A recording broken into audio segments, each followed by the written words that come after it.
Bonjour, ici Chloé Baudet-Chentomo pour Maelstrom. On parle souvent de mise en demeure. On l'a reçue, on l'a écrite, on cherche un avocat, on se demande quoi en faire. Aujourd'hui, on va tenter de démystifier cet outil juridique commun.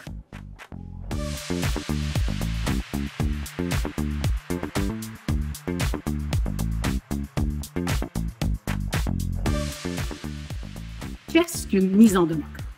En bref, c'est une lettre qui demande à quelqu'un, une personne, une entreprise, une organisation, de faire ou ne pas faire quelque chose. C'est aussi simple que ça. C'est une façon de définir le problème, d'informer la personne que l'on tient responsable et de voir ce qu'il ou elle peut faire pour régler la situation. La lettre donne au destinataire, la personne à qui vous écrivez, la possibilité de s'acquitter de son obligation envers vous, de régler le problème sans passer par les tribunaux.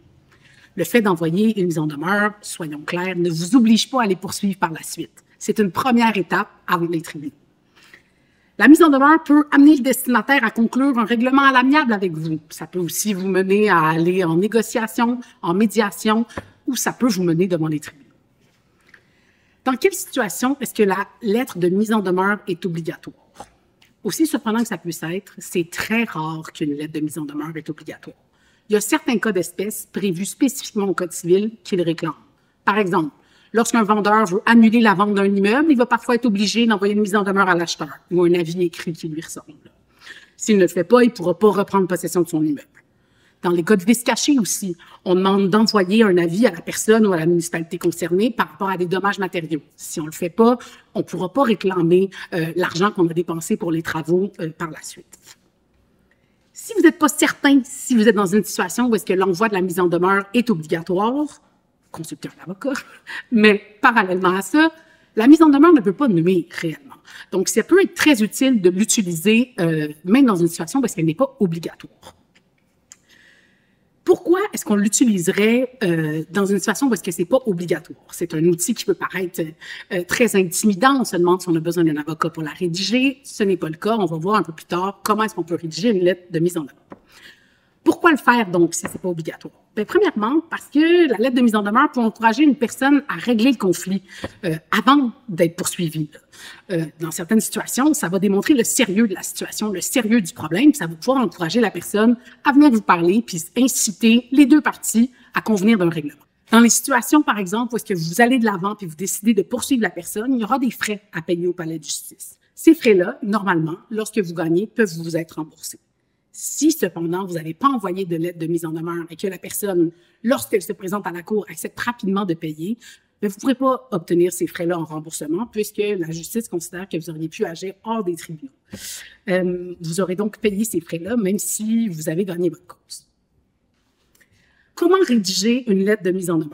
Évidemment, il y a beaucoup de ressources en ligne qui vont pouvoir vous aider plus spécifiquement que cette petite capsule. Je vous invite à les consulter. Il y a notamment le site d'Éducalois qui est exceptionnel. Il y a aussi un article sur le site du ministère de la Justice qui peut vous être très utile. On y trouve des exemples que vous pourrez émuler. La mise en demeure doit être rédigée sous forme de lettre. Elle doit être sous forme écrite et il est souhaitable, je dis souhaitable, qu'elle comporte les éléments suivants. Souhaitable parce que ce n'est pas obligatoire. La lettre de mise en demeure étant, comme je vous dis, une façon de faire valoir, de présenter son problème et de demander à ce qu'on le règle. On mentionne des éléments qu'on souhaiterait voir apparaître dans la mise en demeure, mais qui ne sont pas obligatoires. Cela dit, je vous conseille de les ajouter, ça ne vous coûte rien. La date de la rédaction de votre lettre, très important, ça nous place dans le temps. Les coordonnées du destinataire. Assurez-vous de bien l'identifier. Joe au 3e étage, c'est pas suffisant. La mention sous toute réserve qui permet de vous protéger de toute allégation, le contenu dans la lettre. Le moyen utilisé pour envoyer la lettre. Souvent, on recommande par courrier recommandé ou par huissier. Vous pouvez envoyer une lettre de mise en demeure d'une autre façon, par courriel, en remettant en main propre. Le seul problème de cette façon de faire, puis la raison pour laquelle c'est généralement recommandé de procéder par courrier recommandé ou par huissier, c'est que par ces deux méthodes-là, on obtient une preuve de la réception de la lettre de mise en demeure par le destinataire. Ce qui veut dire que si éventuellement vous allez de l'avant et vous souhaitez aller au tribunal, vous allez pouvoir démontrer que vous avez envoyé une lettre de mise en demeure, vous avez donné un délai à la personne pour obtempérer et vous avez la preuve qu'elle a bien reçu cette lettre et qu'elle en a pris connaissance. L'expression « mise en demeure » dans le corps de la lettre, là, afin qu'on sache de quoi on parle. Le résumé du problème. Comme je vous disais, on peut présenter brièvement le problème. On parle généralement d'une lettre de une page et demie, maximum 2 pages. L'idée, c'est pas de démarrer le tout à votre naissance, mais davantage de cibler les faits très importants du problème. Une avenue, vous pouvez utiliser, par exemple, un ordre chronologique pour présenter les faits. C'est toujours une bonne façon de commencer. La demande de règlement. Qu'est-ce qu'on demande à la personne? Le destinataire à qui on écrit, qu'est-ce qu'on veut de lui? On veut aussi lui donner un délai pour régler ce problème-là. Est-ce qu'on lui donne 10 jours? Est-ce qu'on lui donne 1 mois? Est-ce qu'on lui donne 5 jours? L'idée, c'est de donner un délai raisonnable. Évidemment, raisonnable se détermine selon la nature du problème. Le site du ministère de la Justice du Québec dit que 10 jours est généralement considéré comme un délai raisonnable. Finalement, vos coordonnées et votre signature.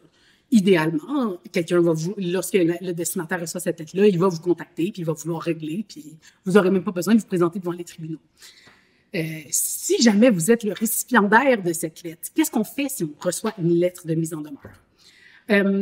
Si vous avez reçu une telle lettre, c'est que quelqu'un vous reproche quelque chose et qu'elle envisage sérieusement de vous poursuivre devant les tribunaux, qu'elle choisisse de le faire ou pas.